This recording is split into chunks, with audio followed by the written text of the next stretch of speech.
Hmm.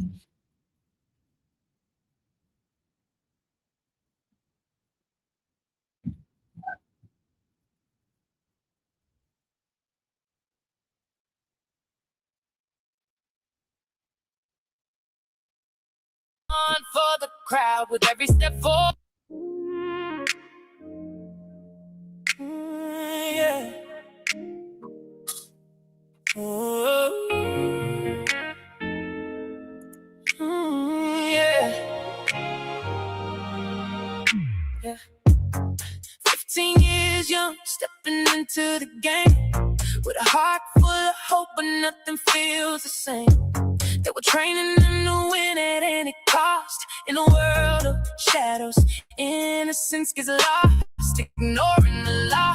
A child's fate on the line. With every manipulation, it's a crime disguised as fine. Hypothetical spoken, like weapons in the night. But the truth standing tall is ready for a fight. They call it justice, but it feels like a lie. Destroy your futures in the blink of an eye. Eddie walked in with dreams on his mind, but what he found was a system unkind. We're still here fighting, the battle not done. In a world where the wicked are glorified as one. Evaluations twisted, they been like the rules. They trade silver for gold while they playing the fools. Exaggerated evidence, making it so loud, turning the innocent into a pawn for the crowd. With every step forward, it's a step into pain. A culture of winners that's driven by gain. Eddie's hopes fading like whispers in the dark, but he carries the truth, igniting a spark. They call it justice, but it feels like a lie. Destroy your futures in the blink.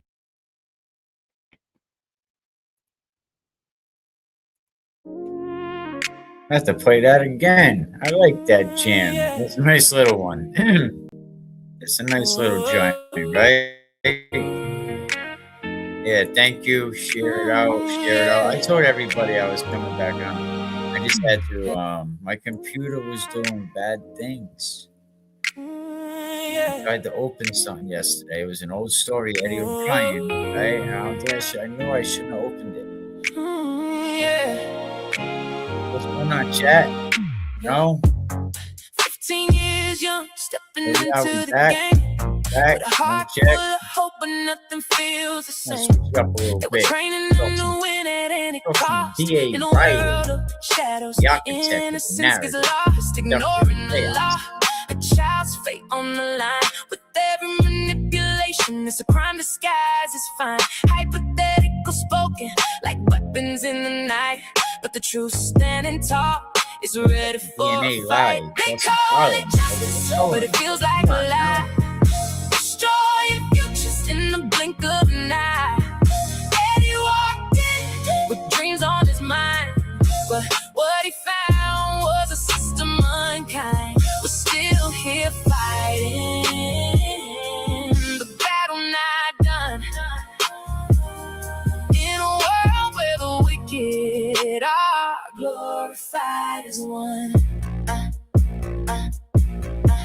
Evaluations twisted, they been like the rules. They trade silver for gold while they playing the fools. Exaggerated evidence, making it so loud, turning the innocent into a pawn for the crowd. With every step forward, it's a step into pain.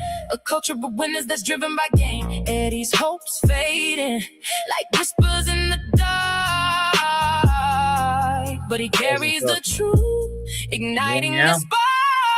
They call it justice, but it feels like a lie.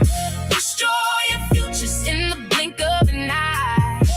Eddie walked in with dreams on his mind, but what he found was a system unkind. We're still here fighting, the battle not done. Absolutely. In a Appreciate world where everybody. the wicked are glorified as one. tired of the silence. We're raising our voice. No more deception. We reclaim our choice. Can't turn a blind eye to the hands that oppress. We're holding the light. Can't settle for less. Eddie's heart beats for the ones left behind. A future unwritten. We're breaking the bind. Call it justice, but it feels like a lie. Destroying futures in the blink of an eye. Eddie walked in with dreams on his mind, but what he found was a system unkind. We're still here fighting. The battle not done. In a world where the wicked are glorified as one. Hey, there we go. The weight of justice. I had that tucked away in the chat, you know. I figured maybe you might want to hear a change of pace. You know, you might not want to hear, rap all day. But what's going on, everybody? There we go. What's going on, everybody? How we doing? We back. That last one got a little crazy towards the end. Computer started doing some crazy shit.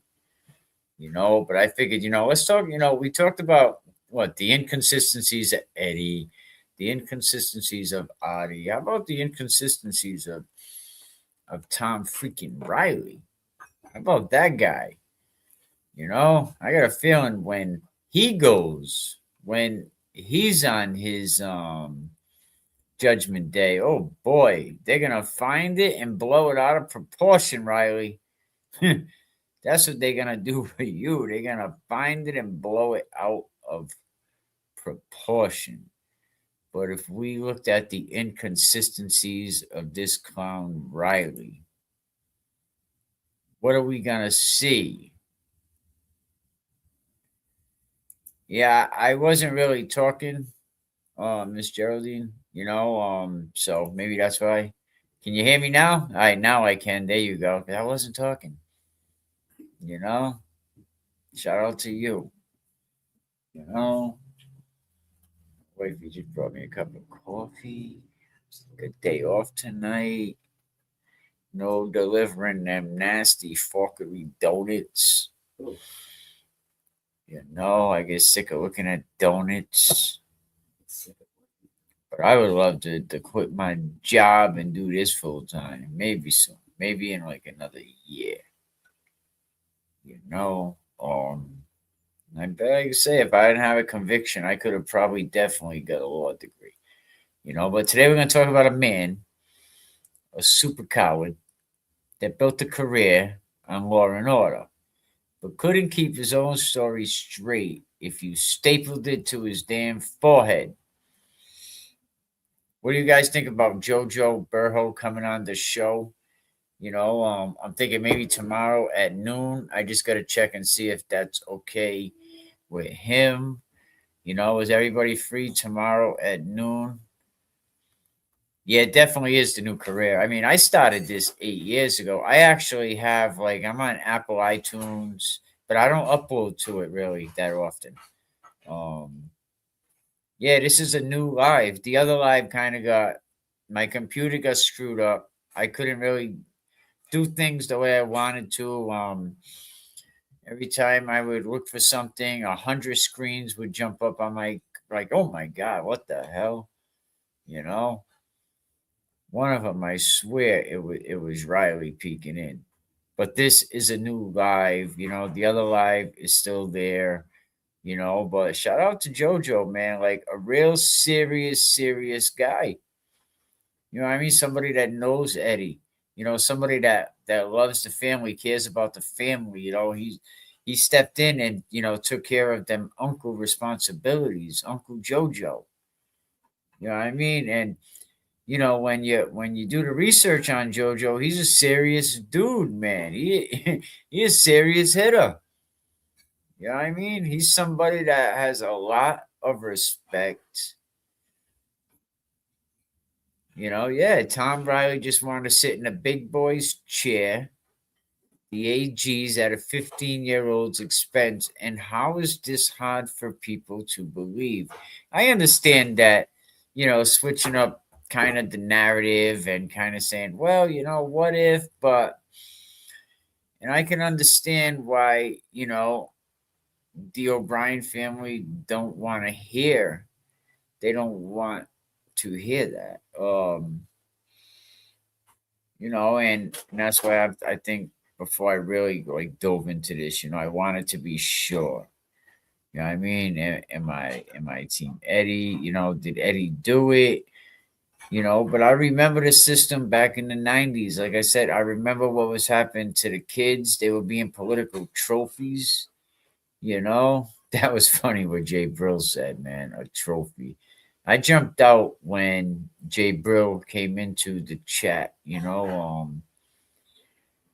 I hope he don't think I said anything disrespectful towards him. I just wanted to give him his flowers. I have a lot of respect for what he does, and he stands on his square. And when he does that, it shows what everyone else is doing. But when we talk about Riley, this guy couldn't keep his story straight if you stapled it to his forehead. He was the architect of all this shit. You know what I mean? He's the one that was creating the chaos, turn a 15-year-old kid into a political trophy. But when you actually line up the shit this guy was saying, his notes, which we're going to look at some of his notes, the courtroom performance, right? The evidence that he hid, the inconsistencies are louder than the truth he tried to bury.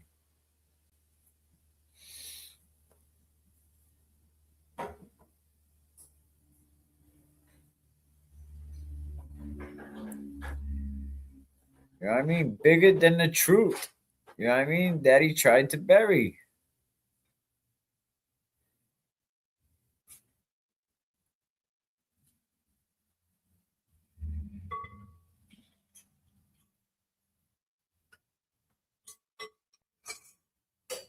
Changing judges into juvenile hearing. And people say, yeah, but the judge had a relationship with, knew Eddie's grandfather, which I find out that was not true. The DNA lie, crossing columns like a coloring book. We went over that the other day. You can't cross columns, when you're going over DNA, when you're trying to get, to where you need. Like Riley told the jury that Eddie's 12 in one DNA column explained a 12 in a different column on the metal hilt. And that's impossible. You can't just switch columns on DNA. We explained that the other day. If you had three different aisles, you just can't cross them. So it was his agenda, and George went along with it. DNA doesn't work like that.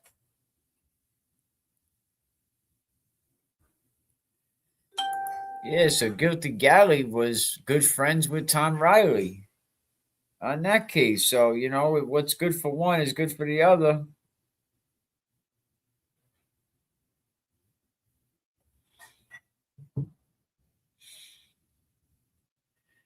Yeah, it's like mixing damn magic markers, You can't invent science, man. Because it fits your closing argument. And that's what he was trying to do. That's what he did. There was no trying to do. Eddie O'Brien is excluded as the primary source. DNA from more than one individual. Secondary source, male. Riley ignored that. He cherry picked this shit like he was playing Keno.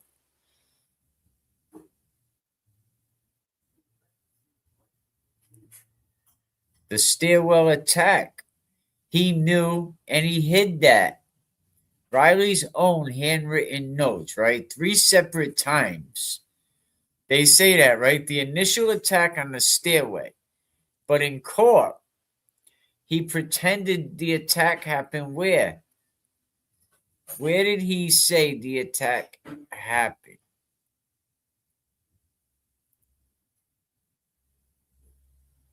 Downstairs. Why does that matter? Because at like what was it, 8:20? When neighbors heard banging on the stairs, right? It make it work. When neighbors heard banging on the stairs at 8:20 p.m., Eddie was on his porch with multiple witnesses. That is major right there. That's when Janet was schmurdered at 8:20. It wasn't 9 what they said, it wasn't that. Riley had 2 affidavits, a tenant and her daughter, right? Both confirming the stairwell noise, right? You had timestamps. They were both telling you what time it was, both exculpatory. But what happened? What happened? Oh, I get so excited about it. He didn't even want to speak with them. He didn't even want to look at them. He refused to let the truth interfere with his conviction.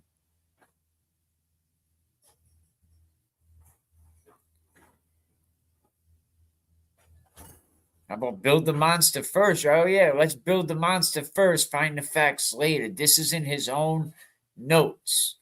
In his own notes, in the handwritten box, right?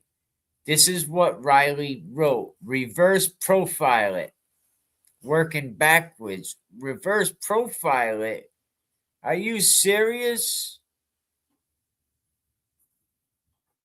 And how do you do that? How do you interview? How do you never write a note?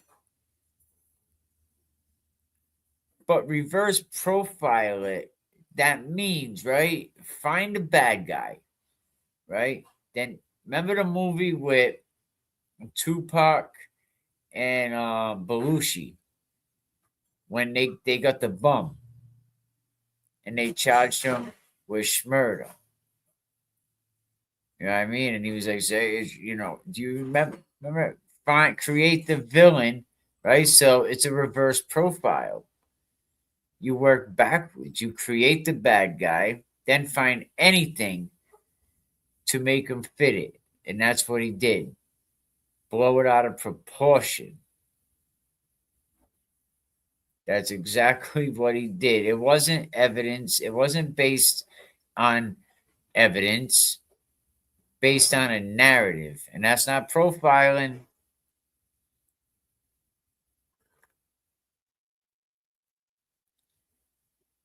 That's like that app. That's storyboarding. He wasn't investigating Eddie. He was casting Eddie into a life sentence, is what he was doing.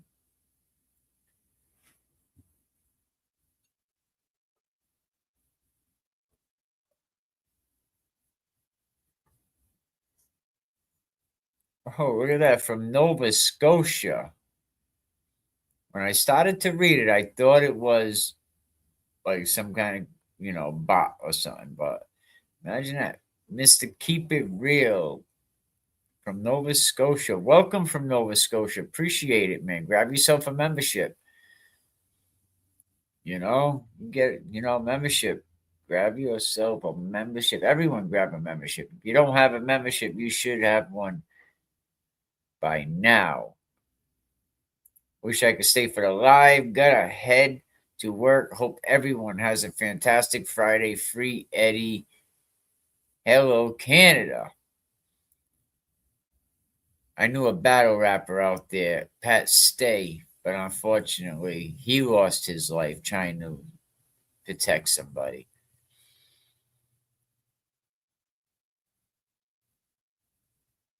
But when we get back to this, right? Like, how about like the expert manipulation, right? Dr. Condi.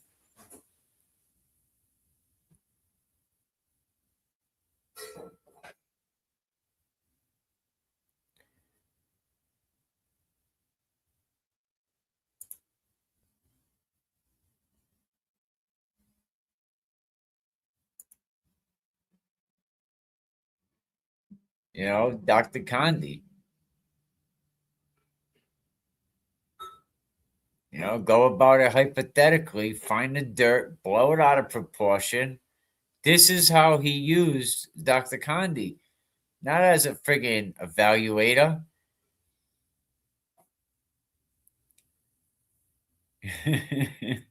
Not as a natural, not as a neutral party, right? But as an agent of the prosecution. Condi wasn't diagnosing Eddie. He was diagnosing whatever Riley needed him to say, right? And since when is that science, right? That's just more strategy for the prosecution. Too many witnesses, another timeline problem. Too many witnesses, not enough truth. See, Riley pushed a timeline that required Eddie to leave his house, enter the Downing home, commit a brutal attack, leave no fingerprints, leave no blood trail, leave no DNA match, and return home, all while multiple witnesses placed Eddie on a porch with his family, with neighbors. Like, this kid is the ultimate. Where was Eddie years ago, man? Whitey Bulger could have used him. You know what I mean? The government should have hired this guy to be, he could have been on the next what do you call that show with Matt Damon? He could have starred in that movie. If Eddie's that good. But that's what Riley put in the timeline. Oh, he leaves no fingerprints. He leaves no blood trail either. And let me guess. Oh, he had a shirt on over that shirt, but the 98 times caused a mess, but he got no red stuff on him at all. The luminol didn't see anything. He gets a little dot on his kneecap. You eat spaghetti long enough, you're going to get splashed on you.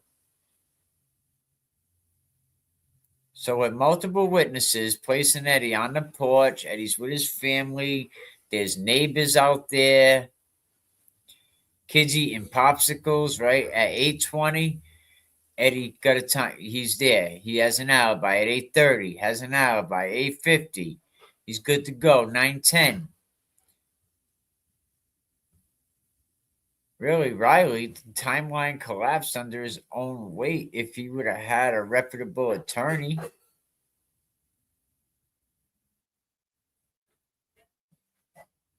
Absolutely. Thank you. Appreciate it.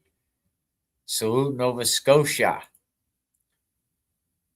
But Riley keeps pushing it like a shopping cart with broken friggin' wheels.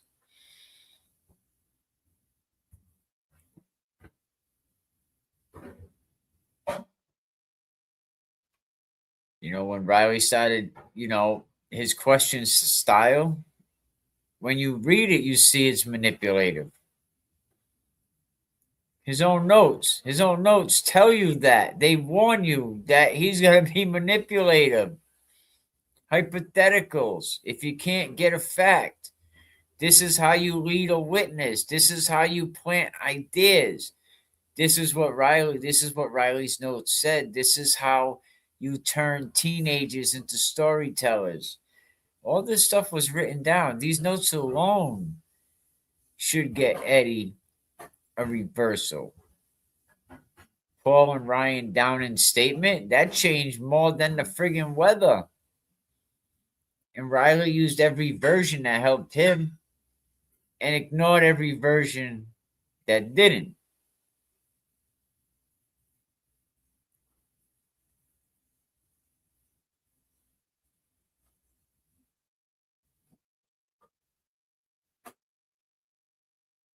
Ignored everyone that didn't.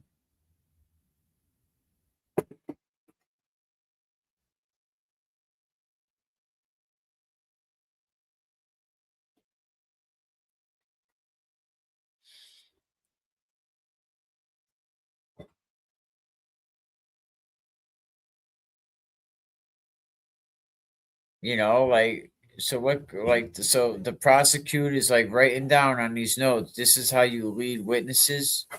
This is how you plant shit. This is how you plant ideas. This is how you turn teenagers. Like he wrote all this shit down. Paul and Ryan Downing's statement, right? That shit changed, right? More than the weather. The weather didn't even change that damn much. More than the weather. Their friggin' statements, changed up.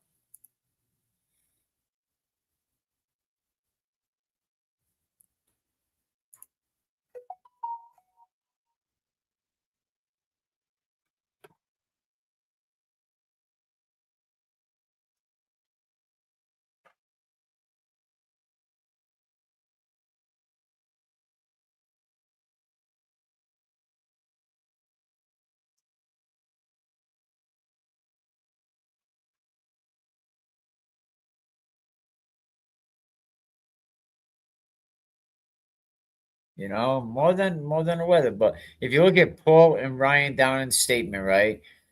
It just kept changing, right? And Riley used every version that helped him, right?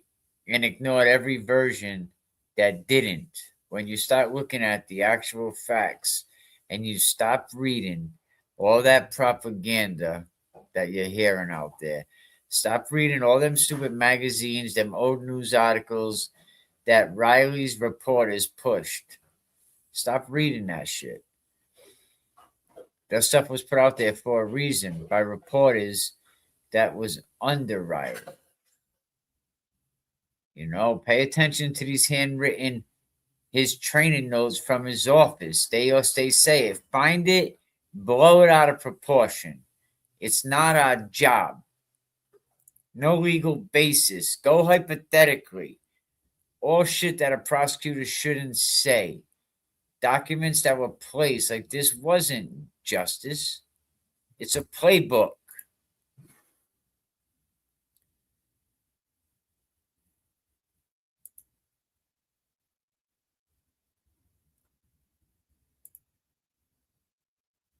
Look up the Riley factor. Google.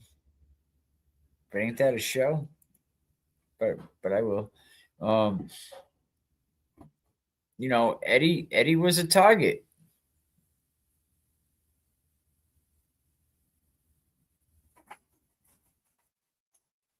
And I hear, when people ask, why are you still talking about this case? Why won't you let it go? Why does Eddie deserve a new hearing? Like, I hear that. Not much, but I hear it. Because the inconsistencies aren't small in this case, right? They're not technicalities. They're not mistakes, right? They're patterns. They're intentional.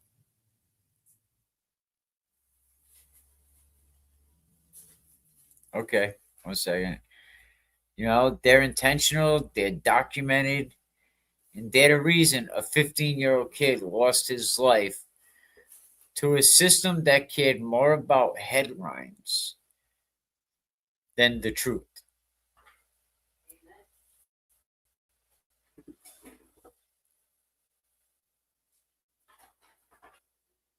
And until the truth is corrected, it's free Eddie till it's backwards. I can't say it any clearer.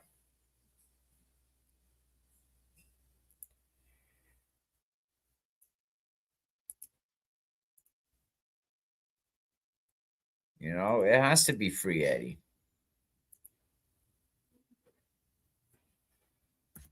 And I think we have to start looking at the government more now.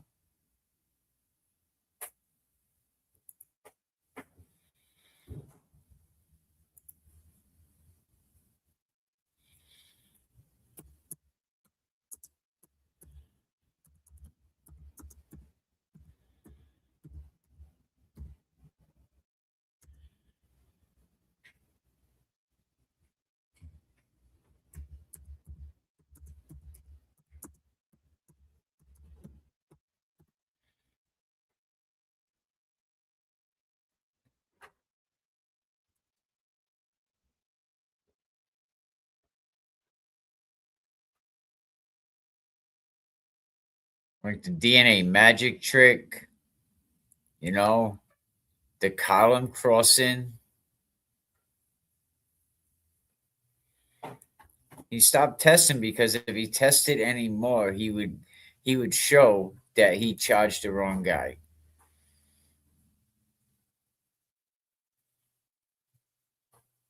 Riley probably walked in the court like, "Ladies and gentlemen of the jury, I will not perform a scientific miracle, but watch me take a 12 from this column and magically make it appear in that column."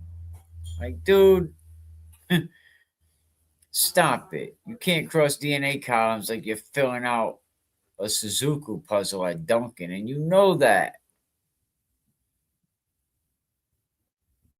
I mean, I'm keeping it real with you all. I appreciate you all, 100%. You know, thank you for, all 23s. We appreciate it. The people will watch. And Riley's like, "Oh, Eddie, no, the lab literally called him and was like, yo, they was like, hey, Riley." He's like, "What's up, chap?" They're like, "Yeah, Eddie O'Brien's excluded." Riley said, "Nah, I'm going to include him anyway." That's not prosecution. That's improv. That's like Eddie O'Brien's excluded. He's like, "Nah, that don't work for me. I'm sorry." Like that. Like, is this how it works in Middlesex County? There's no say initial attack on the stairwell, right? Initial attack on the stairwell. Not once, not twice, 3 times. I mean, can we free Eddie? Like, is this enough? I wish I would have known about this a few years back, man. We might have had Eddie home, but we still got to get the court to go along with it. But he acted like the stairwell didn't exist. And how you forget the location of a schmurder, right? Like you misplaced your car keys. Did you bump into Adi? Did you bang his head? Did you bang heads with Adi Ortiz? But the witness, right? Speaking of banging, the witness is next door. The Reckley's at 8:20 p.m. And where was Eddie at 8:20? You know why the timeline's all screwed up? Because this is Janet's DOA right here. This is the time that Janet's, when her beautiful life was ripped out of her, when her soul left her body. And where was Eddie at 8:20? Where was Eddie? On the porch with half the freaking neighborhood. And I think he was even eating popsicles with kids like it was a summer block party. But Riley said, nope, he teleported. Oh, okay, friggin' Star Trek, Dr. Spock. He teleported now. God damn.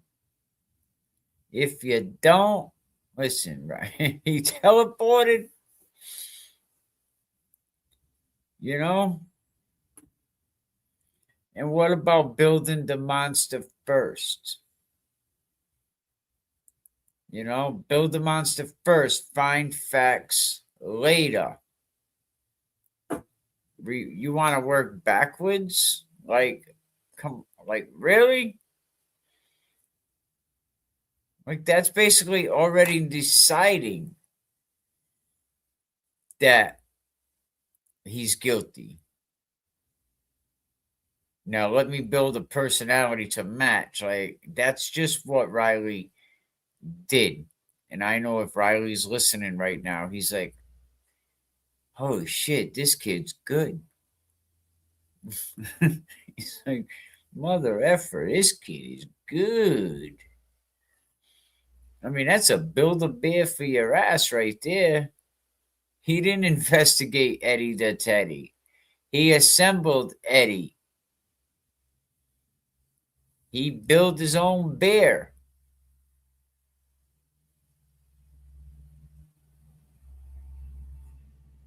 That's what happened. And then what did I say earlier? The Condi connection, Dr. Condi. When your expert is really your friggin' hype man. And what do Riley's notes say on that? If you get, what is it? If you can't get at facts, hypothetically, that's the way to go. There you go. Really? Hypotheticals? If you can't get at facts? It's a schmurder case. This man was out here running a creative writing workshop instead of a prosecution. And what was George doing?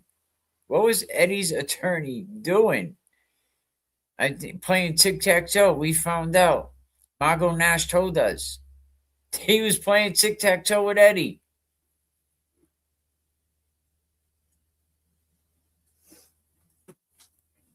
He was playing tic tac toe with Eddie. Cover up, period. Absolutely. And Dr. Condi, he wasn't there as an evaluator. He was there just Riley's personal ventriloquist dummy. Condi would nod. Science ends up crying. The jury's buying it all because you already scared the shit out of them. This timeline is just timelined too hard.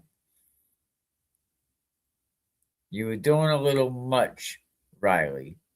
Because, like I said, if we go by this timeline that you're squeezing all this shit into, Eddie's on the porch.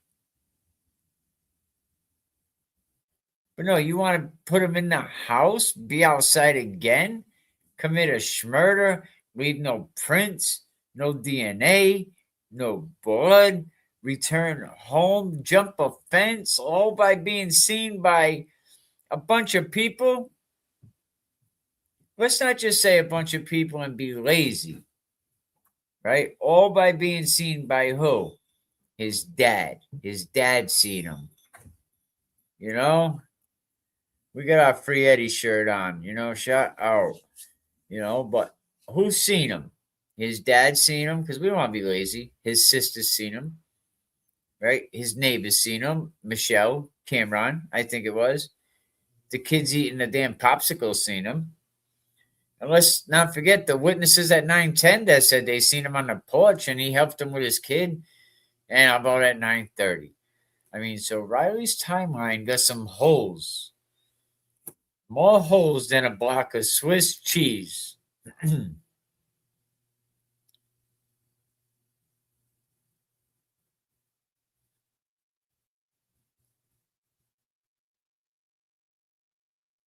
When your questions start with lies.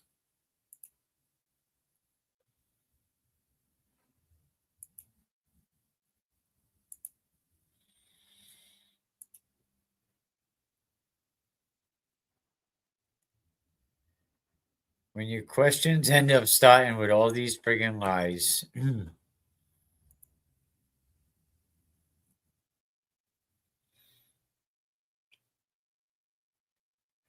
There's email, okay. Assuming what? Assuming that what? Your case makes sense? No, because it don't. Assuming that the jury won't notice all your crazy contradictions? You know what I mean? So what are you going to assume? Assume that the jury is not going to notice all your contradictions. They're not going to tap dance across the damn courtroom. This man led witnesses, right? Like he was walking toddlers across a busy street. And we're still going to talk about the training notes.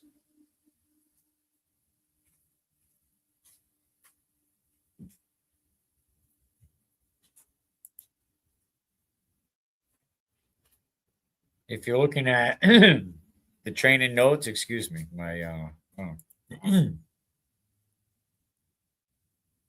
that was my voice here.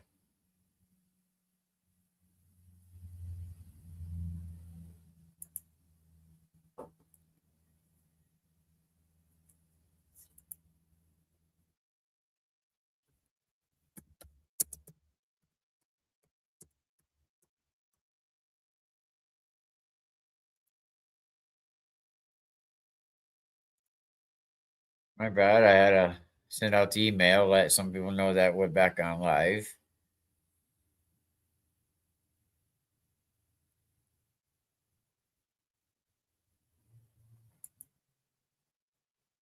His sense of justice can be questioned and suspected and criticized, says George Baccarat.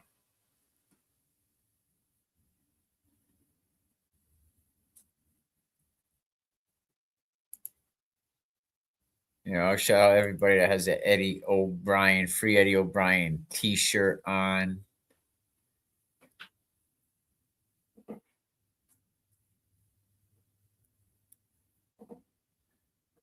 The DA's office training, right, literally said find fault or blow it out of proportion. And Riley said, say less, done. He took minor things, right, and he inflated them like a friggin' air mattress, man. That ain't justice, man. That's propaganda. That's more propaganda. See, the real question, right? This is why are we still talking about this? And that's why I started this off earlier. What was my number one question? Somebody said, why are you still talking about this case?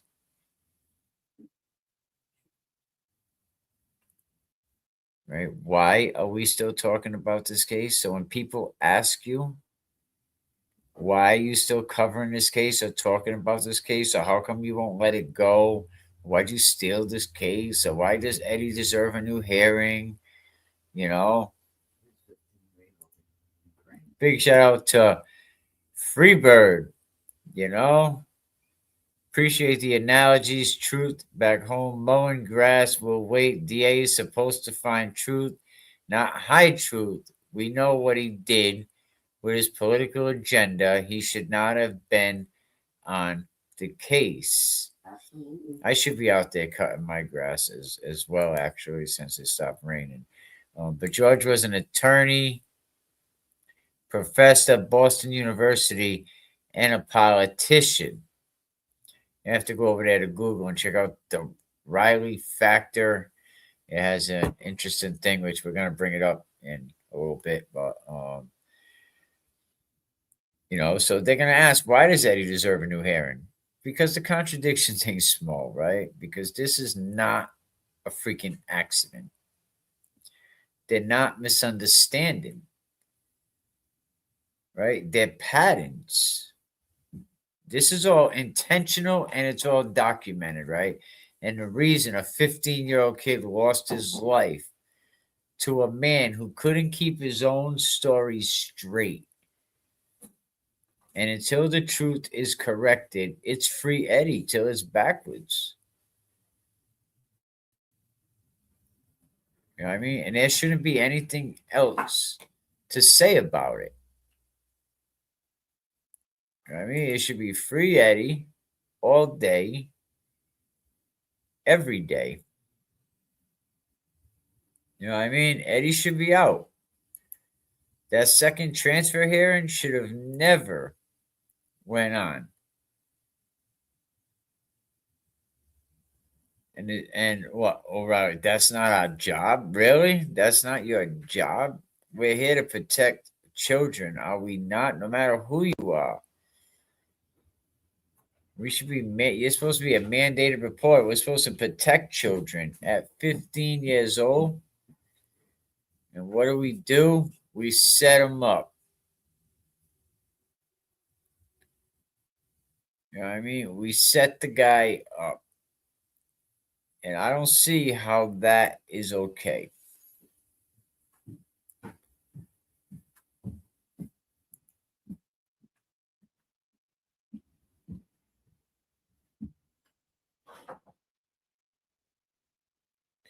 So let's see if we could do this again. Earlier, we tried to put on the Trail of Blood Part 2,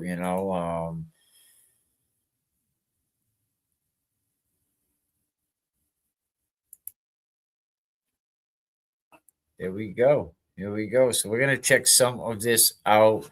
Hit the, matter of fact, let me go here.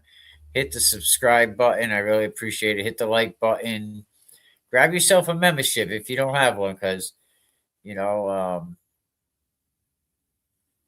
It's gonna be one crazy summer.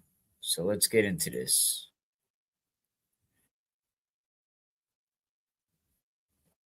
Brian then became, well, we got this white kid who lives near Boston, and he stabbed this woman across the street 98 times. So what better way to go? No, we this is not racially biased. This is against the board, across the board, which it was. But now you can point to this exact incident, this exact situation, and go, this is what we're going after. Mm-hmm. And that's what they did. They said, "Oh, we got a white Irish Catholic boy that eats shepherd's pie. We're gonna stick it to him. We're gonna stick it to him good, boss." This sexual sadist who grew up across the street from these nice people.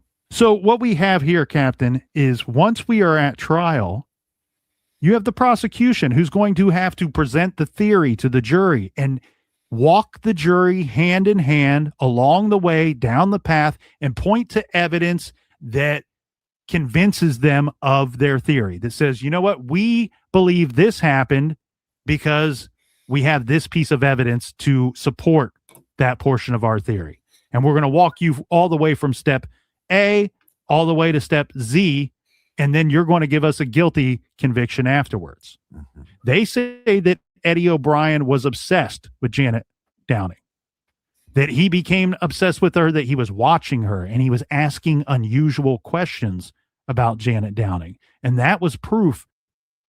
But the whole thing, like the whole lesbian thing, is your mother a lesbian? And they said that Eddie actually heard, adults talking about that. And they were saying how Janet hasn't been with a man, in 6-7 months. And one of the adults made a conversation, how, Eddie was a 15-year-old boy with an earshot that basically, questioned that.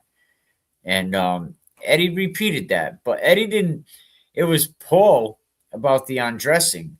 When Eddie said, "Oh, I watched someone get undressed," it was Paul, and we showed that a couple episodes ago. And it's in the truthabouteddieobrien.com website, how Paul's heard on a videotape, basically saying, "Oh, I think your sister get undressed," or something pertaining to that. So it wasn't Eddie, it was Paul. That he was sexually obsessed with this woman. One of the questions that he asked was, he asked Janet's son, his best friend, Ryan, "Why does your mother sit in the driveway?" She would pull up and sit in her car for a very long time, often after arriving home. Mm-hmm. I believe she was a smoker. I've seen some people say that she was a smoker, so that would make some sense.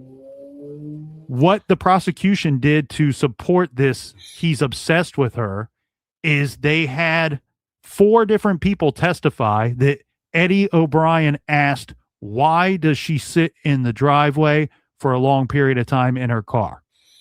The problem with that is it paints a picture that he was asking multiple people this question.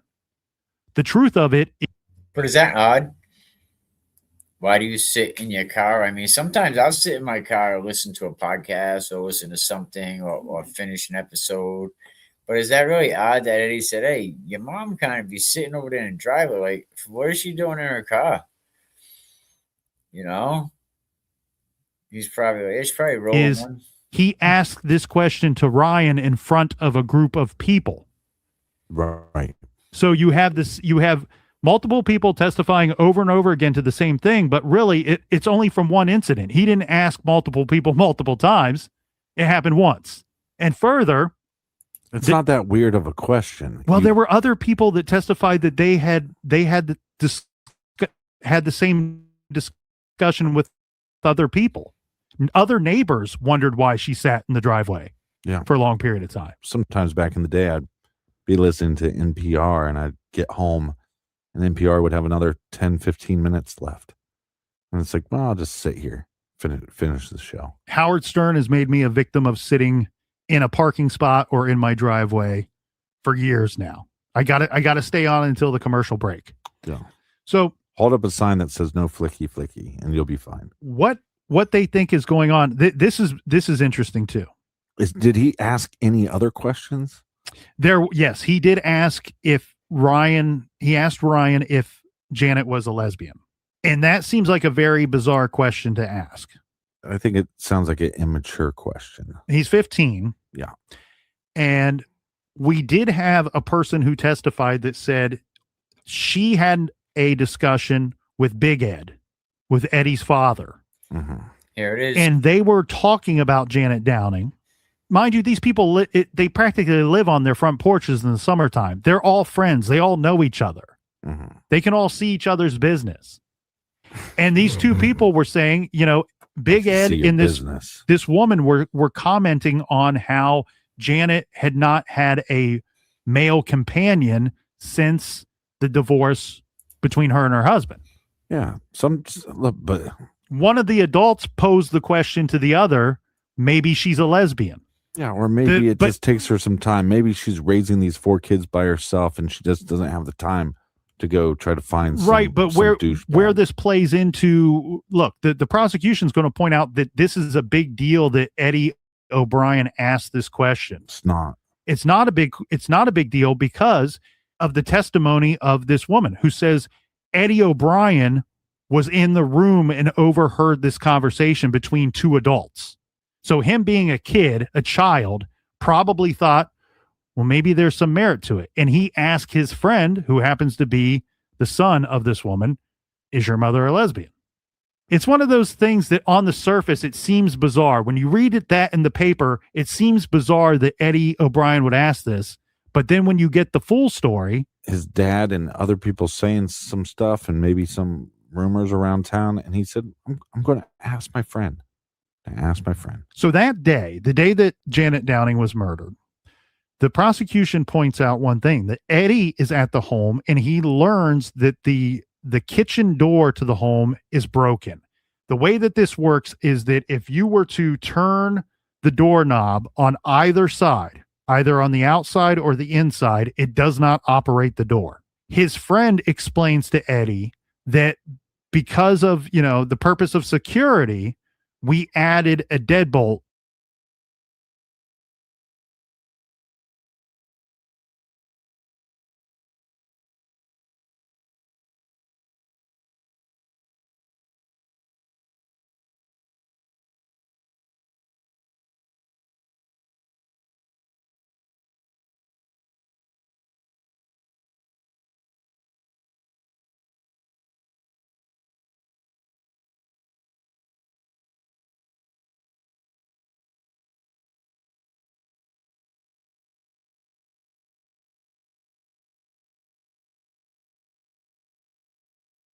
To this door.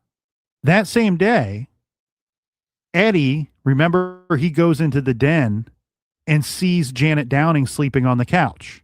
We then have the boys agree that they're going to go swimming, and the prosecution would point out that Eddie didn't want to go swimming because once he learned of the broken door to the house and saw Janet Downing sleeping on the couch, that his obsession kicked in. Oh, yeah. And that he figured out, you know what? I'm not going to go swimming with these guys. I'm going to come back in here, access the house through the broken door, and I can get to her while she's sleeping on the couch.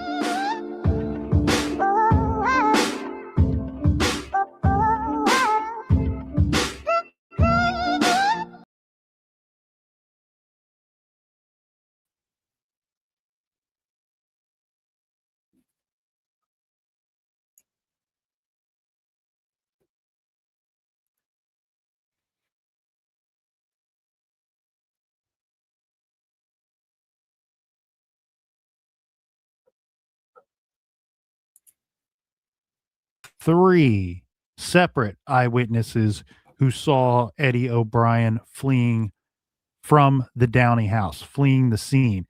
And technically, that's not the case. Nobody saw him running from the house. What they see is 2 of the witnesses, anyway, see him running from the backyard area or the bushes that are near the Downing home. Mm-hmm. Where the problem comes in for the prosecution at trial is that one of the persons that says that they saw Eddie O'Brien says under oath, I don't know for certain that it was Eddie O'Brien. That it was a tall person that was about the same size as Eddie, but I'm not 100% convinced that it was Eddie, because when I saw this person, I called out to him by name, to which he didn't turn around and he didn't respond. Right. The other witness, their story changed 3 times before it was Eddie O'Brien that they saw running from that area. Well, that's a strong. And that's the friend. That's Mako. You know how his story changed 4 times. Witness. Yeah. It was, I don't know who it was. I couldn't see who it was. And then the final story was he turned and looked at me and kind of smiled, and it was Eddie O'Brien. You pointed out something interesting earlier about Eddie's clothes, and they're remarkably clean for having just stabbed someone 98 times. Mm-hmm. The third witness offers up a little bit of reasoning as to why Eddie O'Brien might have appeared to be clean, or at least his clothes appeared to be clean after having attacked this woman. This witness says that in their yard, something startled them, so they looked out the window and they saw Eddie O'Brien jump a fence in their yard, fleeing from the area. Eddie O'Brien, at this time, according to this witness, was wearing a black shirt, and when he went up and over the fence, he could see a white shirt underneath the black shirt. Okay, well, there's your solution. Eddie O'Brien was wearing a black shirt. He murdered this woman, fled the area, took off the black shirt, had the white shirt underneath, dumped the black shirt somewhere. Right, and none of the blood soaked through. None of it soaked through, but here's some problems with this eyewitness's testimony. First of all, they don't outwardly say 100% it was Eddie O'Brien. It was saying somebody that said, Eddie lived in my neighborhood his whole life. I know who Eddie is. The person I saw was about the same height and had the same body type as Eddie O'Brien. And Eddie just not hopping that fence. Not at, he's got a lot of weight to get over that fence. What I'm pointing out here is there's a chance that this eyewitness saw somebody jump their fence. Right. It Not just Eddie. might not have been Eddie O'Brien. Not Eddie O'Brien. Now, you've seen the size and the stature of this boy. It would be difficult to confuse him with somebody else, right? Can we agree on that? Yeah, but the other problem is I think he stated that Eddie was 250 pounds. There's no way by looking at Eddie being 6'4", was he 250 pounds? He was probably closer to 300 he wasn't pounds. hopping that fence. That's a lot of man meat to try to get over a fence, depending on how big the fence is. Well, this looks good for the prosecution because it explains away the lack of blood on Eddie's shirt. What looks really bad for the prosecution is the eyewitness's testimony that says he saw this person who he believes to be Eddie O'Brien jumping the fence. This was at 10:15 p.m. We know that is impossible, as Eddie O'Brien was at the midnight convenience store being interviewed by police and examined by EMT workers at that time. So this eyewitness testimony, you just have to toss it completely out. Yeah, kind of. Yeah.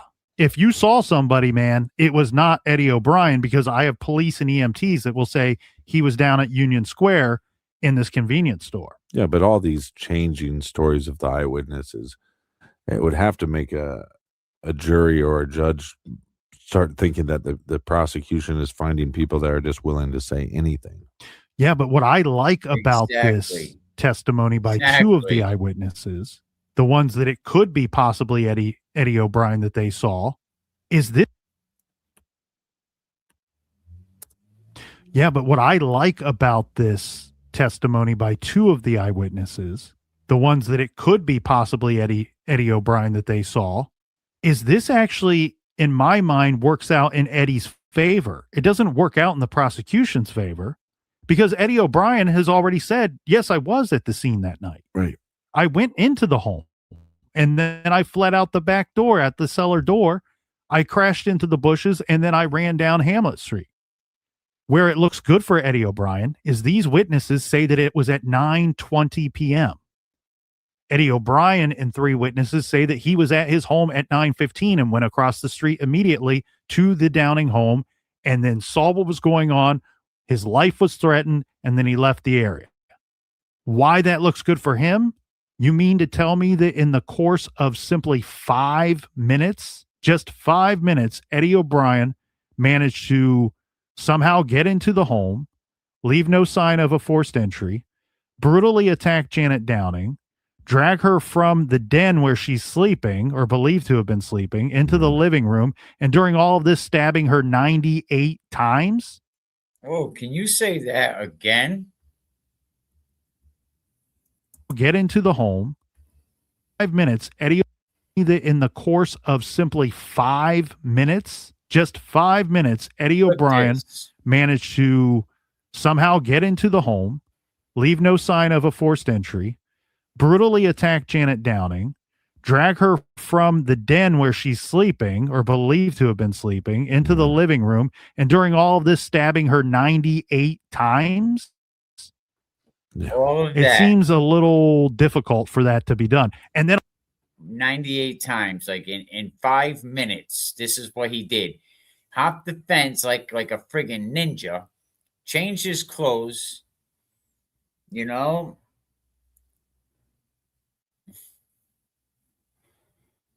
On top of that, oh yeah, if he's not covered in blood, did he wash up before leaving the Downing house? Again, we're adding time to this. It's just getting more improbable by the testimony. Was she able to defend herself at all? Like being able to scratch up this individual? Well, that's where we get into some of the blood evidence. There is certainly blood evidence that points to Eddie O'Brien having been at the scene, which makes him look very guilty. We got the fingerprint in the wet blood on the beam going down the stairs to the cellar, right, that matches his fingerprints. We have a drop of blood that is later found on his shin that is type AB, and a very small percentage of people have type AB blood. So it's not 100% that it's Janet Downing's, but it looks very likely that it is. Right, if that's her blood. And he's also stating, hey, I was there at the scene. He says he touched her. He rolled her over. It's possible he got some of her blood on him and he didn't kill her, if we believe his story. And some of the blood he would have got off when he went to the store and cleaned himself off. There's the problem, though, Captain. They found other blood evidence at the scene. It's labeled as identifiable, meaning that the sample's good enough to find a match to it. It's identifiable, but it has not been matched.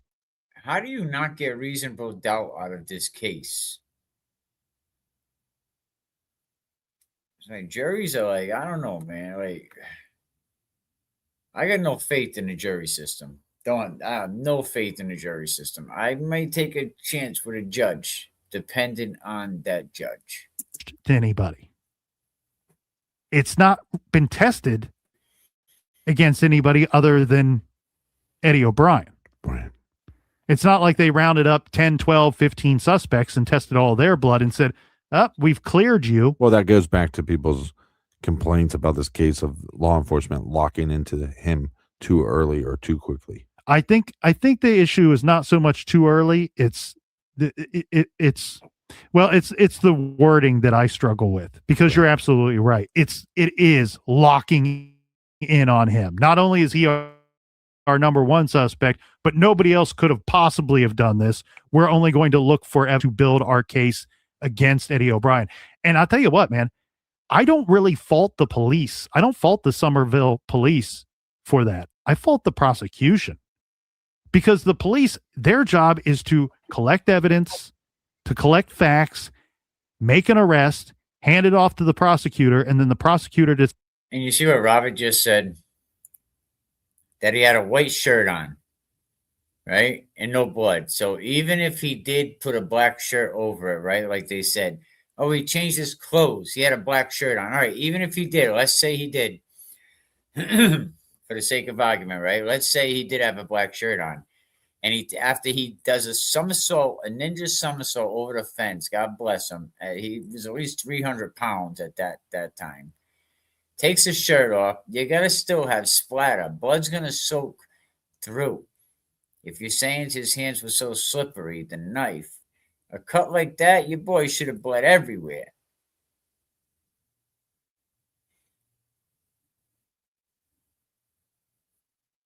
You know, so I don't know if that holds water. So decides, do we take this to court? Do we convict this man? And then the prosecutor didn't at no point look back and say, well, wait a second, we have a third type of blood found at the scene that we've been told it's not Eddie O'Brien's. Right. Can we test this against any other suspects? Right. We're not going to round up any other people in this whole big mess and test it against their blood. So that's where it gets to be very difficult. And then what gets to be extremely difficult for Eddie for today, because what we have here, Captain, is he will be found guilty of murdering Janet Downing. The trial lasted roughly about 2 weeks. It started on September 17th, and on September 30th, the defense rest. Now, the defense only presented for 2 days during this trial. And after 9 hours of deliberation, Eddie O'Brien was found guilty on first-degree murder. Imagine that, 2 days. A 2-week trial. 2 days. That's all you presented with your $170,000, you dirty, rotten scoundrel, Bob George. We should do a rolling rally by his house. Murder. So he's sentenced to life in prison without the possibility of parole. This is the mandatory sentence under state law. I mean, imagine that.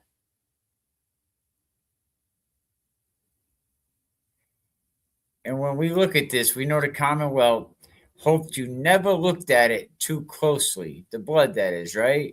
Not the blood they're talking about, right? The blood that they dramatized, right? Not the blood that they used to scare a jury. How about the other blood? How about the blood they found?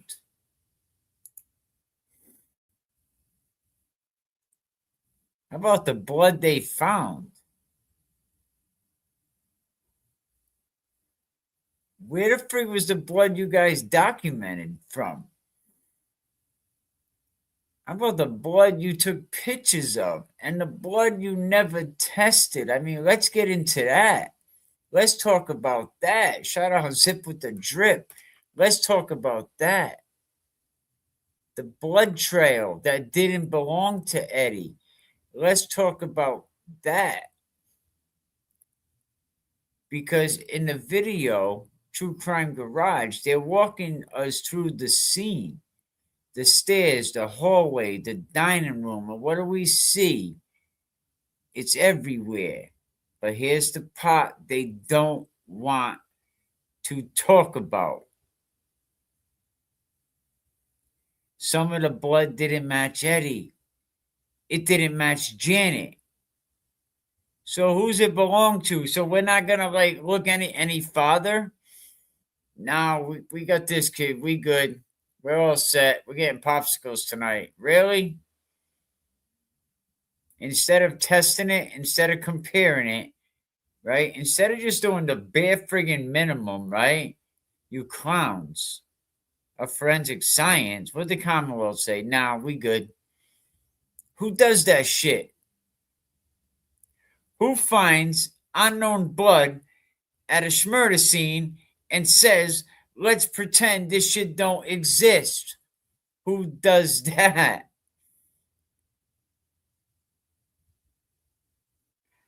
I mean, this is a DNA report that they hope that you never even read. They hope 30 years later, we wasn't going to be going over this.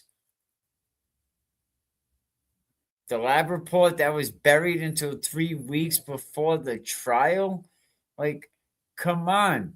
And don't forget, people, renew your memberships, man. Your memberships, I think, is coming up to that time of the month. Please, I appreciate all your support.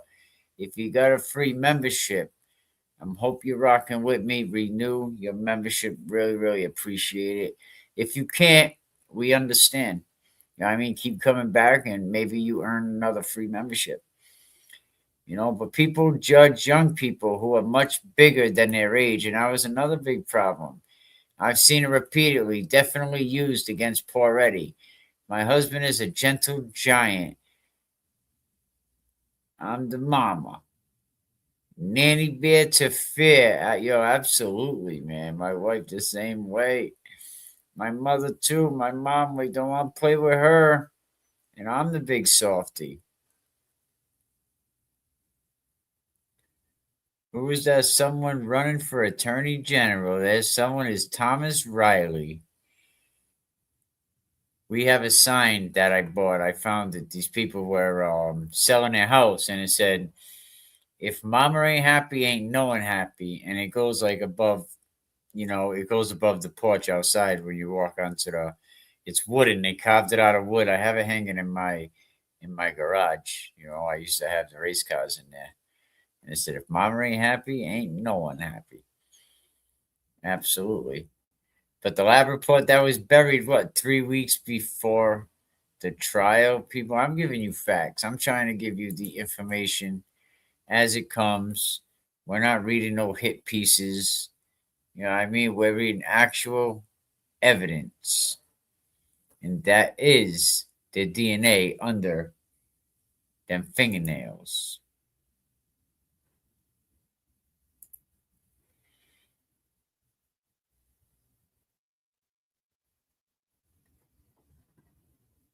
But DNA from more than one person in this case. Primary source, female. Secondary source, male. Eddie O'Brien excluded as the primary source. There was no conclusion on the secondary source. Right? So let me translate that for the people that, need to get caught up. There was a man DNA at the scene that wasn't Eddie. And what did the DA do? Nah, that don't mean anything. What? What? There was a man at the scene with a DNA that wasn't Eddie, and you don't do anything about that? I mean, that I was just like, yo, are you serious? You know what? That needs a drum roll.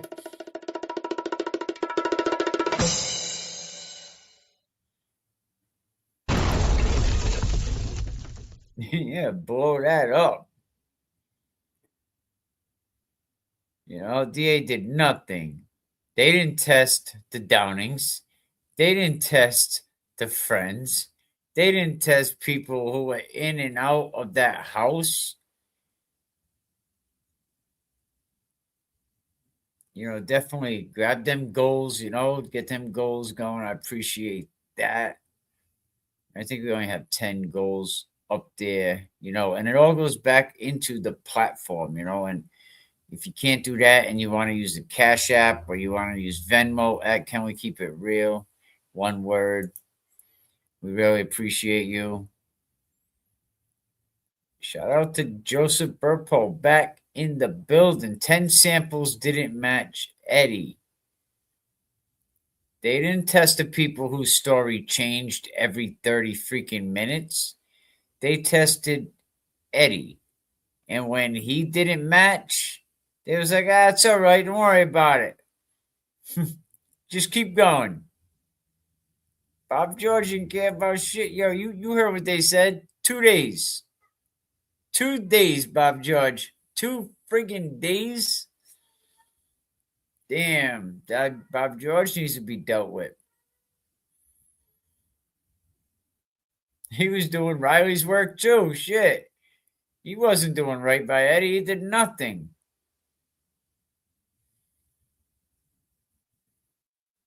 They shrugged and move on. Oh, let's get into the stairwell. Let's get into the stairwell, right? This is the shit that they hid. This is the shit that they hid. This is why nobody wanted to Nobody wanted to debate me on this. This is why they stayed quiet. You know, the blood on the stairs, right? The same stairs Bob George did what he was told. Hey, Freeberg coming in with the $10, man. Goals, let's go, free Eddie. Salute to Freebird. Who was he told by that though? But who told Bob George to do that? The prosecutor? 2 days? But Eddie wasn't even in the house. And I told you, this timeline, you got to go back. The last time he seen Janet was like 6:30-ish. The neighbors heard the shit banging on the wall at 8:20. Eddie was on the porch. Eddie was on the porch at 8:20. Hey, Joe, tomorrow at noon, is that good for you? But guess what? That didn't matter.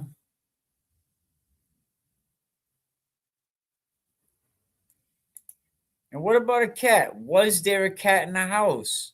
Because no one will even answer about the cat and why she had a cat fur. Margot said that was a big inquiry at the trial. I thought the kids said they didn't have a cat. Where'd the cat come from? Get in line. Hey, it happens all the time. I seen Cicilline, and not the father Cicilline, because he was a well-respected, not Jack, his dirtball kids. I seen Cicilline, right? A big mobbed up, attorney, in the cafeteria, talk to a lawyer, was like, yo, I'll give you default and you give me this one. You know what I mean? So they make deals all the time. Where is Riley now? Hopefully out of the judicial system, but he's still got people that is connected. His people are still very much in charge. Riley's like an 81-year-old man, you know what I mean, that knows he did a lot of bad. But the blood on the stairs, right, from the initial, he is 80 and retired. Yeah, I bet he is. I wonder how he feels about the Eddie O'Brien case at 80. Does he have any regrets? But that blood from the initial attack, it was never tested.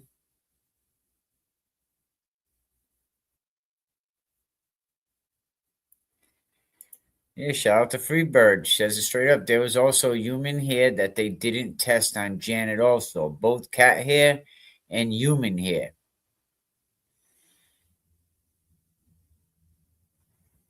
Because testing it might have told the truth. And the truth didn't fit the story that they were selling.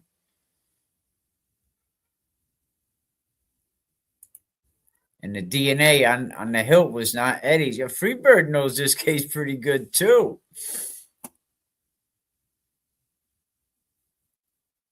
Yes, and Adi did get a haircut a week later. Shout out to Robert Marabello.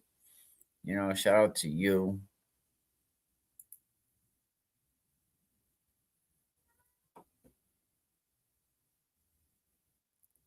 But the blood was never tested in the initial attack. It was never compared. No one ever explained it to anyone because testing it might have told the truth.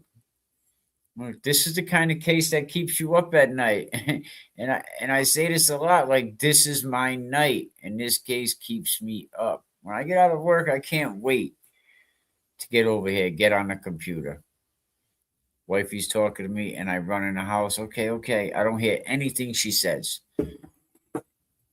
and I get on the computer. We gotta release Eddie.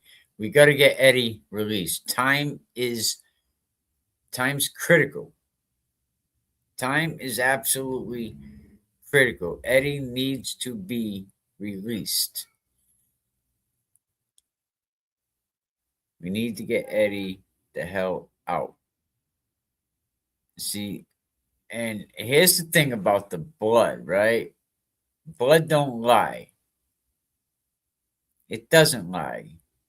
People lie. Prosecutors lie. Cops lie. But blood tells a story. Just like DNA tells a story. And that shit don't lie. That blood splatter does things for a reason. Someone else was bleeding in that fucking house.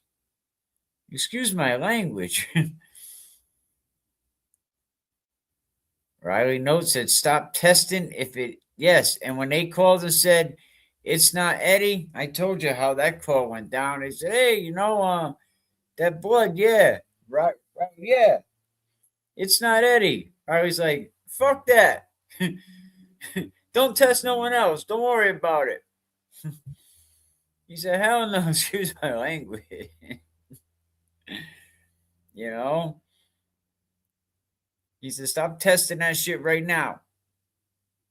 Because if they test it, if they follow the science, if they did their friggin' job, right, they might have to admit they were wrong. Hey, not bad, Maybe we can all meet at the court when he goes for his Rule 30 and show the support. That would be great. When they're taking Eddie in for his Rule 30, we show up and we protest at the court. Blood don't lie, people lie. But let's see them all take serum tests and see if they are lying or not. If they did it to Eddie, they all should take the test, including Riley. Hope he cannot sleep. Yeah, imagine that. Take the serum test, man. And Eddie took double doses, and I was watching a couple of videos on that. They had this guy that said he couldn't walk. Man, as soon as he went under, he was walking. They had him walking all over the place.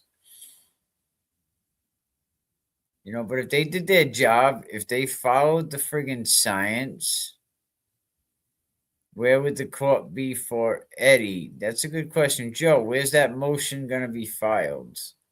I know Jojo's in the chat. He was.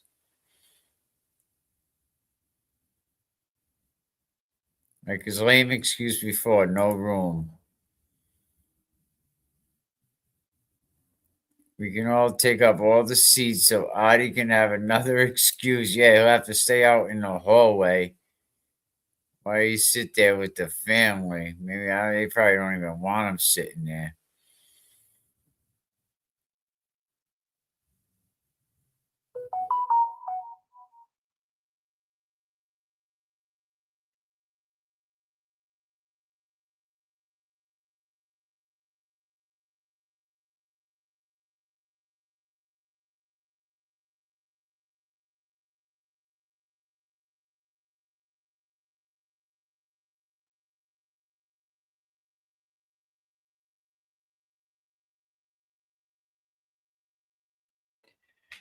My mom was supposed to come over and she said, well, you didn't text me back. And I was like, I didn't think I had to. He said, I'll be there tomorrow. Okay. Where would the court be for Eddie? We'll have to let you know when JoJo comes back in the chat. I want to ask him if tomorrow at 12 noon, if that's a good time. Yeah, see, people are already saying they'll go for free Eddie.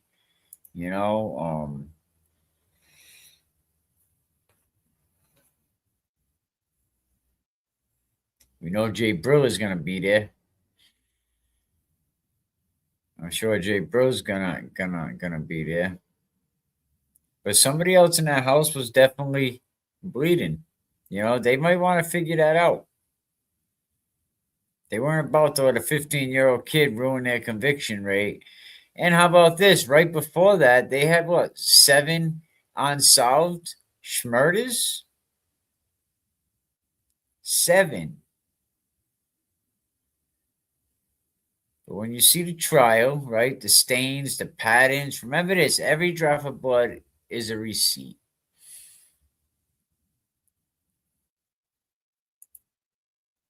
You know what I mean? Every drop of blood they come across is a receipt.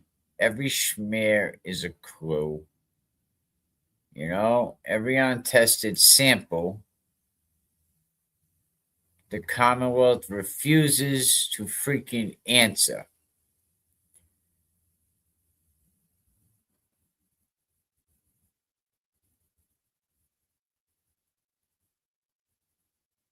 You know, so if you go over here to the truthabouteddie.com, I'm going to show you this right now, and then I will put it in the chat. I don't work as fast as you'll probably like. But yeah, right now they got $1,420. You know, so you go to the Truth About Eddie O'Brien, you know, website, and you go over to Help Now. You know, it's gonna bring you over here, and let me go like this. 1 second, I got you covered.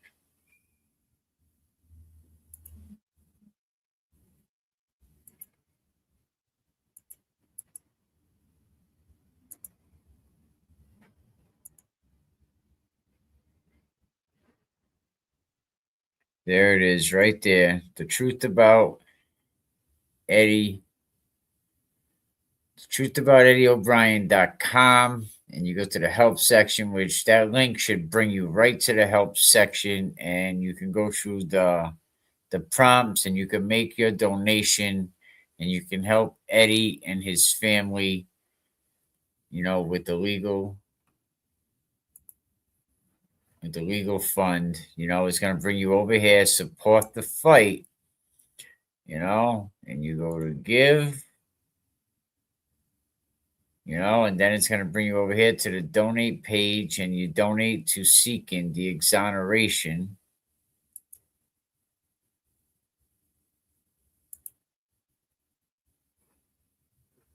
you know, of Eddie O'Brien. So this link is actually the, oh, that's probably the same one, right? Okay, yeah. All right, never mind.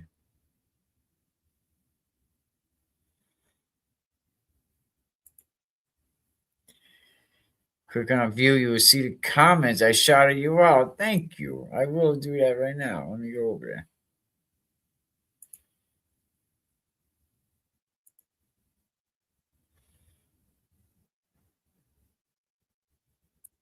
Campaign created by Danielle Ham.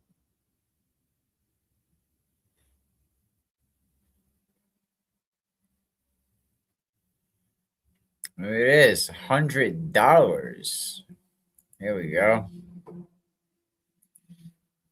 go over and check it out right now. Let's go check this out. This is Freebird, a new sub to Can We Keep It Real podcast page. I am so glad I found his channel. He is doing God's work. Thank you. The evidence shows Eddie did not do this crime. Free Eddie. Thank you, Jesus, for your guiding hand on Eddie. Oh, praise God. I like that one.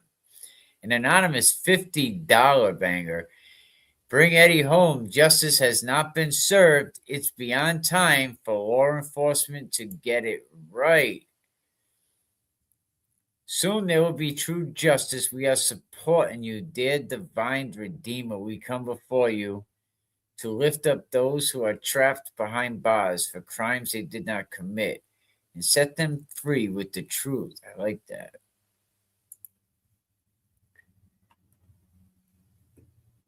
And a free Eddie. I hope your Rule 30 motion is granted. You get a new trial. A JFK member and follower. This is Freebird, a proud JFK show off long game of free Eddie. Now with the 5. Love you guys. Diane Chafee with the 100. Can't wait for the Eddie is able to walk out a free man. Pray for Eddie's freedom and justice for Janet. So you can go over here and, you know, you can do the prayer request, and they also have other campaigns. And it's to Stand with Eddie O'Brien seeking exoneration through the courts. For over 30 years, Eddie has maintained his innocence. He is now preparing to file a Rule 30 motion for a new trial and juvenile transfer hearing in Middlesex Superior Court, asking the court to review prosecutorial misconduct, ineffective assistance of counsel, and serious constitutional and forensic issues in his case. After extensive legal and expert review, the motion challenges both the original trial and the second transfer hearing. It raises concerns about forensic interpretations, evidentiary presentations, and whether Eddie received the effective representation and due process protections guaranteed under the Constitution. It took 2 years. Where's the friggin'? This is not a media campaign. It's a request for a judicial review. Post-conviction litigation is complex and costly. Unlike a direct appeal, a Rule 30 motion requires independent DNA and serology experts, criminologists, preparation of sworn affidavits, transcript review and record reconstruction, medical examiner, and behavioral science. Forensic evidence must be fully evaluated by qualified professionals.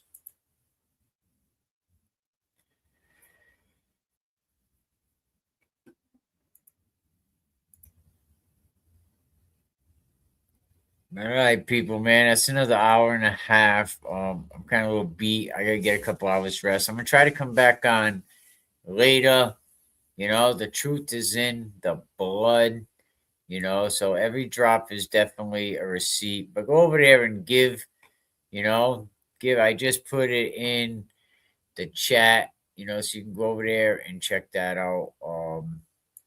It's always free Eddie until it's backwards. It shouldn't be anything other than that.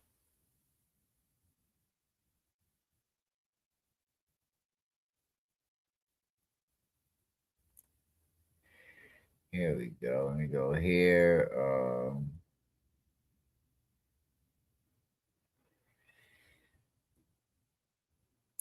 Yeah, thank you, Freebird. I appreciate it. Appreciate Freebird shouting me out. All right, I just pinned it in the chat. So right now there was 14 and change.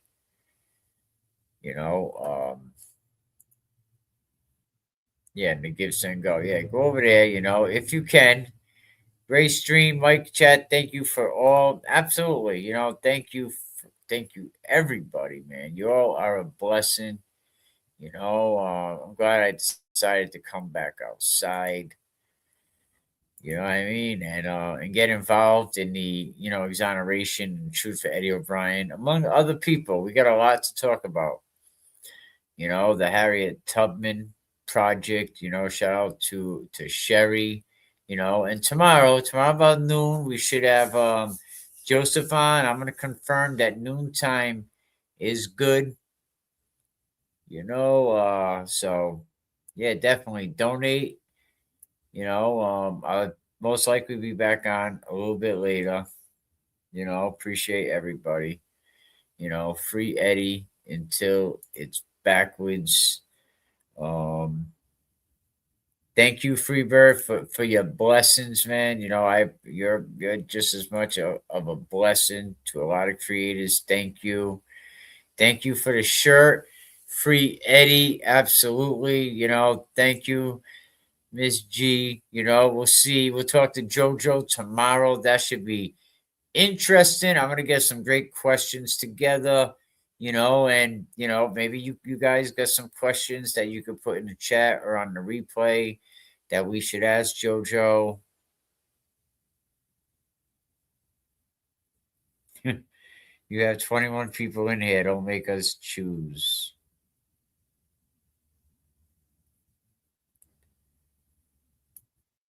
Yeah, it's all right. It'll get better.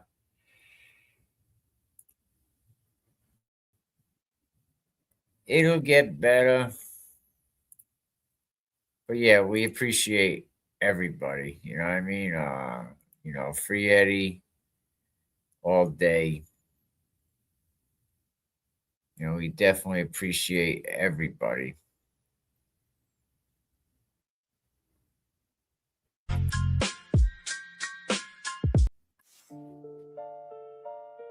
Yeah.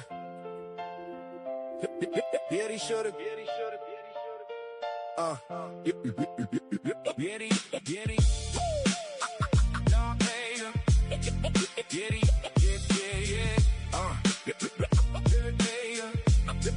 Yeah. 15 years old, trapped in the storm. Eddie faced the world, trying to keep warm. Caught in the system, had nowhere to go. D.A. Riley stepped up, but didn't feel the flow. Tried him as an adult, like he was a beast. But Eddie was just baby, still searching for peace. The court didn't listen. Judgment was fast, but deep down inside, Eddie knew he'd outlast. Eddie should've got rehabilitated. In a youth center, they underestimated. But he rose from the ashes, turned pain into drive.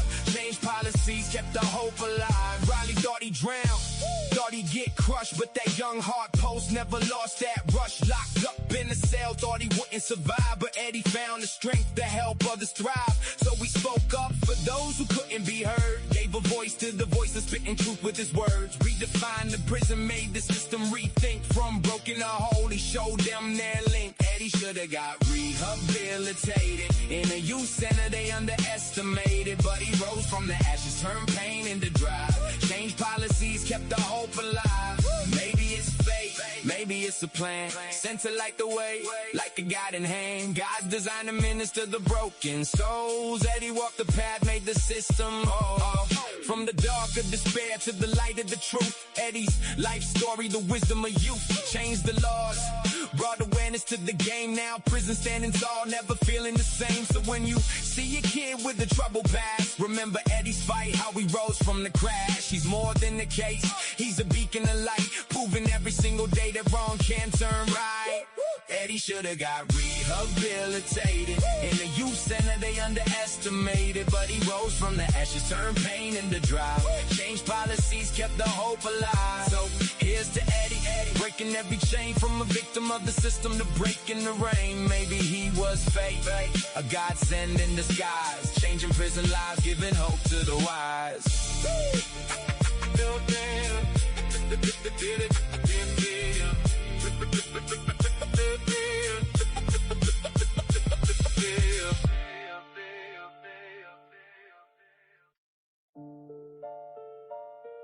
Yeah. Yeah, he should've. Yeah.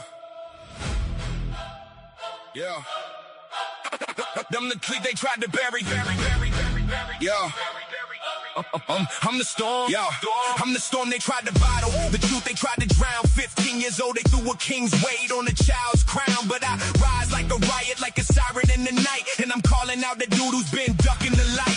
Name's Art Ortiz, yeah, that fraud. Moving like a shadow puppet pulled by a coward god. Every time the block shake, he the first one to vanish. Moving like guilt, wearing sneakers, sprinting off in a panic. I'm like, why you always running when the truth get loud? Why your footsteps echo different from the rest of the crowd? You slither through the alleys like a rumor with legs. But when the questions start flying, you crack like eggs. I was sitting on the porch, whole hood saw me chilling. You was creeping through the dark like a plot. You was feeling you a ghost with a heartbeat, a whisper with shoes, a silhouette sprinting off, dropping half-baked clues. I spit metaphors heavy. Yeah. Yeah, he should've.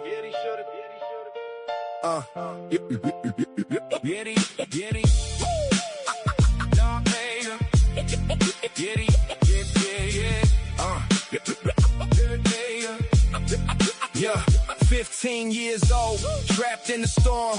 Eddie faced the world, trying to keep warm. Caught in the system, had nowhere to go. D.A. Riley stepped up, but didn't feel the flow. Tried him as an adult, like he was a beast, but Eddie was just baby. Still searching for peace, the court didn't listen. Judgment was fast, but deep down inside, Eddie knew he'd outlast. Eddie should've got rehabilitated. In a youth center, they underestimated, but he rose from the ashes, turned pain into drive. Changed policies, kept the hope alive. Riley thought he drowned, thought he'd get crushed, but that young heart post never lost that rush. Locked up in a cell, thought he wouldn't survive, but Eddie found the strength to help others thrive. So he spoke up for those who couldn't be heard, gave a voice to the voiceless, spitting truth with his words. Redefined the prison, made the system rethink. From broken to whole, he showed them their link. Eddie should've got rehabilitated. In a youth center, they underestimated, but he rose from the ashes, turned pain into drive. Changed policies, kept the hope alive. Maybe it's fate, maybe it's a plan. Sent to light the way, like a guiding hand. God's designed to minister the broken souls. Eddie walked the path, made the system whole. From the dark of despair to the light of the truth, Eddie's life story, the wisdom of youth. Changed the laws, brought awareness to the game. Now prison standing tall, never feeling the same. So when you see a kid with a troubled past, remember Eddie's fight, how he rose from the crash. He's more than a case, he's a beacon of light, proving every single day that wrong can turn right. Eddie should've got rehabilitated. In a youth center, they underestimated, but he rose from the ashes, turned pain into drive. Changed policies, kept the hope alive. So here's to Eddie, breaking every chain. From a victim of the system to breaking the rain. Maybe he was fate, a godsend in disguise, changing prison lives, giving hope to the wise.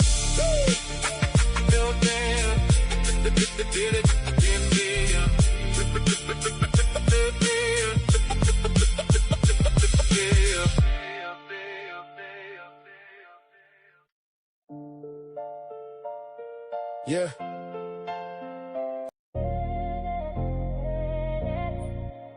Na, na, na,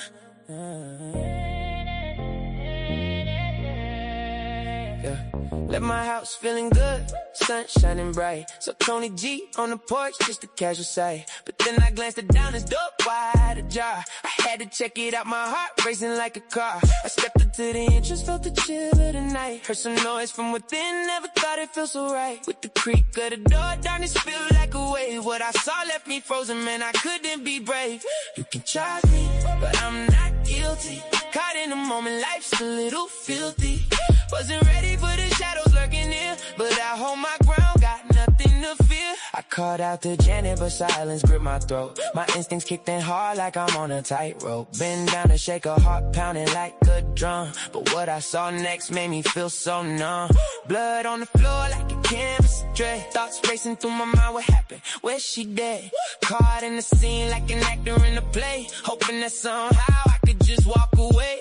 You can charge me, but I'm not guilty. Life's a battlefield, got my eyes wide, feel free. Darkness all around, but I still choose to fight. Got nothing to hide, stepping into this light. In the neighborhood, with shadows